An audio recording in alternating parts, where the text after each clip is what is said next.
Today we're going to make moist banana bread with Iowa black walnuts. Come on over, let's get started. Hey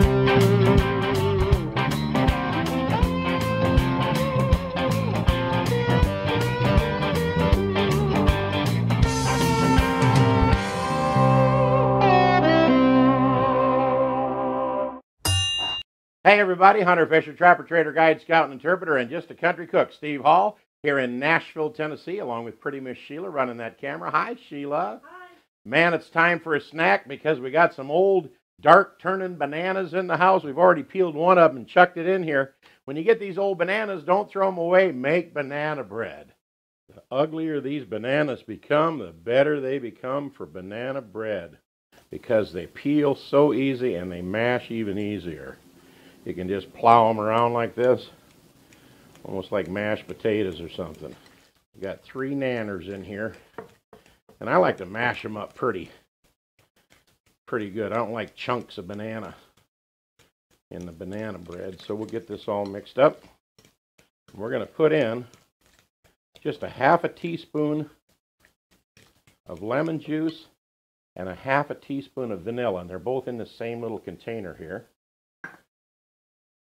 Stir that in. Heard our oven just hit its little beeper, which means it's preheated to 325. Now that we got that mixed together, we're going to put in 2 eggs, beaten. I know because Sheila beat them up. She always beats up the eggs real good, especially if they don't behave themselves around the house here. This is so good, and we're getting to the magic ingredient in just a minute.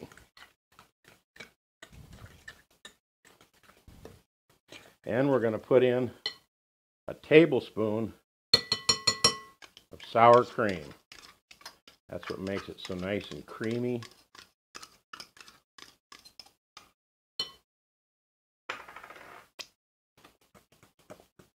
We're watching the awards show on TV, and we paused it because we're going to make this, because it takes about 1 hour and 10 minutes to bake. We'll watch that, and at the end of it, we'll have a cup of coffee and some fantastic banana bread. Now I'm going to put in a half a teaspoon of salt, a teaspoon of baking soda, and a teaspoon of cinnamon in there. Boy, that smells good. Wow. You got to have cinnamon in your banana bread. Then we're going to put in a half a cup of each. A half a cup of brown sugar and a half a cup of just regular white granulated sugar. Mix that in there. Break our brown sugar up. And just to get this brown sugar kind of stirred in good, I'm going to use my mixer here.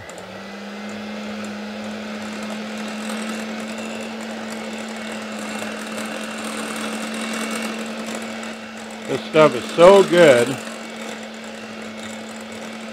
and instead of cooking it like an hour, or some recipes even call 40 or 50 minutes at 350, we're going to cook it for 1 hour and 10 minutes at 325, kind of low and slow, and it's going to be so moist and so good. Okay, we got that together. We don't want to overmix it. Now I'm actually going to fold in my flour here, and I got 1 1/4 cups of all-purpose flour. I want to stir that in, but we don't want to over stir that flour. Just kind of want to fold it in there.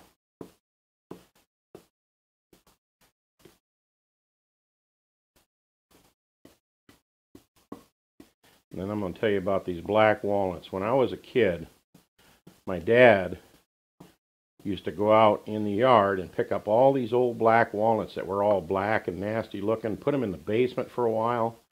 And what I remember is I took the shucks off them, smacked them with a hammer, and then it was our job to sit at the kitchen table with a little pick and pick all them black walnuts out of there. We ate about half of them, but they were so delicious. So what I did is I went on eBay and I looked up Iowa black walnuts. You should smell what this smells like. It's fantastic. In fact, this is the package that I got in the mail. It wasn't a commercial package from a company, that did it with a big machine. These are hand-picked, hand shucked, so to speak, and somebody put their kids at the kitchen table and did the same thing. And I'm going to put in right now 1/2 a cup. You can use a 1/4 cup if you want, or you can use no walnuts at all if you have a nut allergy or people you're going to share it with, you know, are allergic to certain nuts. But if you can stand it at all, put in 1/2 a cup of black walnuts. And I actually looked up Iowa black walnuts. And you'll find some on there from Pennsylvania and some of the northern states. That flavor is just incredible. And I just want to get it stirred in. You know what I'm going to do? I'm going to add another 1/4 cup of flour to this mixture just to thicken it a bit. Be right back. I got another 1/4 cup of flour because I want to thicken it up just a little bit more. 2 reasons. One, it was kind of screaming out for more flour. 1½ cups in this recipe now.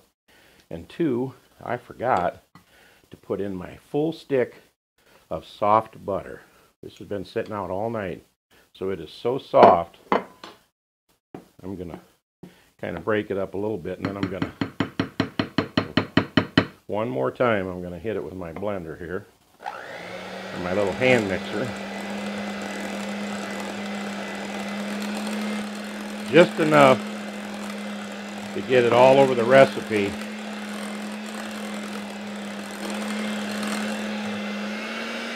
Perfect, and it's going to melt itself into everything, trust me. Now, I get my little pan over here. Now you can grease these and then hit them with a dusting of flour, or you can use this floured spray is what I like to use. This is Baker's Choice. And it has flour in it.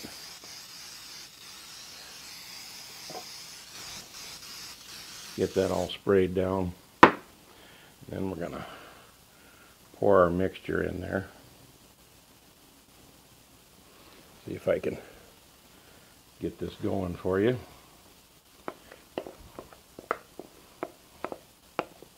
Sheila, grab a hold of the other end of that bowl, will you? Come around this side of the camera. Just hang on to it and help me hold it. Got it? Thank you. I just didn't have 3 hands. There we go. Thank you, Sheila. Now, we're just going to give this a little bit of shake so it kind of works its way up in all 4 corners. And it's ready for the oven. And I probably didn't do all those in series. You can probably, you know, mix your sugars and butter together, and you can mix your flour and all your salts together. Then you can fold them together, and you probably should do that. And I may put that in the description, but hey, I got it together, and you wait till you see what it looks like. We'll see you in 1 hour and 10 minutes. Back from the oven, 325 degrees for 1 hour and 10 minutes.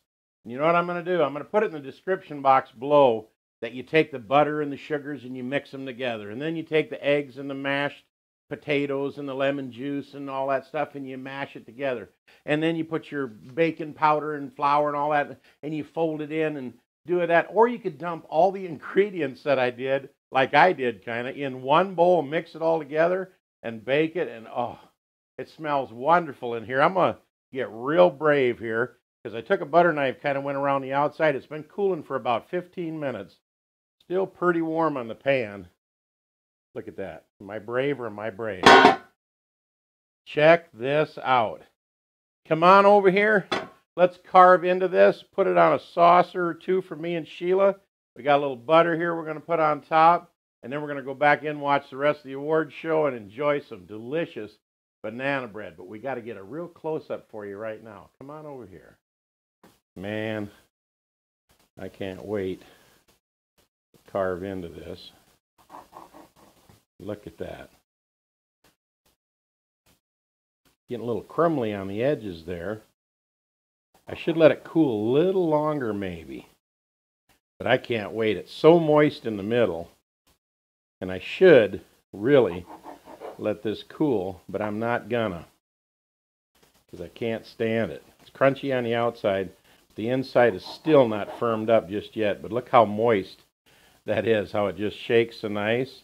Now you can see I probably cut this a little bit early because it was still warm in the middle, but you know me, I'm so impatient. Look at the butter we put on there. It's already melted. That tells you how hot it still is.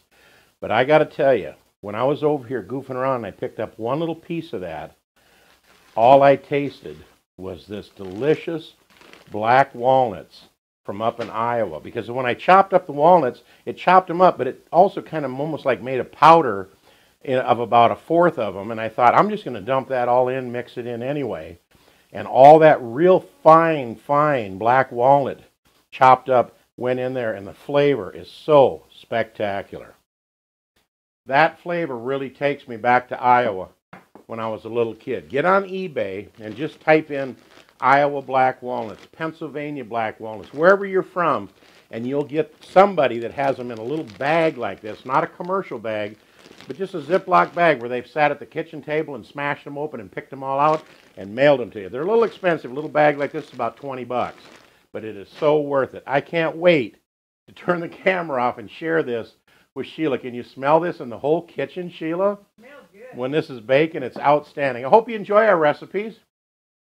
If you do, we really hope you subscribe to our channel. Little Shotgun Red's face will pop up over here in just a second. If it hasn't already, when you click on it and it pops up, you can hit subscribe. It'll put a check mark. Then right next to subscribe is a little bell. When you click on that, it'll drop down kind of like a information type page. And if you click on that little square and hit save, it'll let you know every single time. It's called a notification page, I think.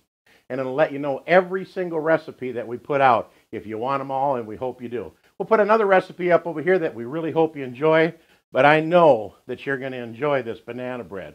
It turned out so good, and then the last couple of slices that I did were nice and firm. The cooler it gets, the easier it is to slice. I'm just very impatient, but I'll tell you, you can really just throw all the ingredients in a bowl, blend it up together, throw it in the pan, bake it at 325 for an hour and 10 minutes. Perfect. We'll see you next time right here on Cooking with Shotgun Red. And is this the best and most delicious Iowa black walnut banana bread you ever ate? If it ain't, it ought to be. We'll see you next time. Say goodnight, Sheila. Good night, Sheila. All right, time to get a cup of coffee and dive into these.